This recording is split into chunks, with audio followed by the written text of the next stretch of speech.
Dit zijn de laatste puntjes op de i. De laatste blokjes uit het Mondriaan verleden. Ze is nog druk dwaande alles klaar te krijgen voor de officiële opening sneun.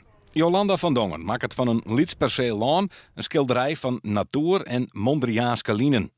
Tekenen door kunstenaar Gerrit Terpstra in een ode aan het oude Frieske landschap en kunststreming De Stijl. Als je er ook in bent, dan beleef je weer even die tijd van vroeger en hoe het toen was. En ja, het is natuurlijk een heerlijke omgeving om hier te zijn en dit in het Friese landschap te ontwikkelen. Sa van leeg net echt te zien, maar vanuit de loft een prachtig gezicht.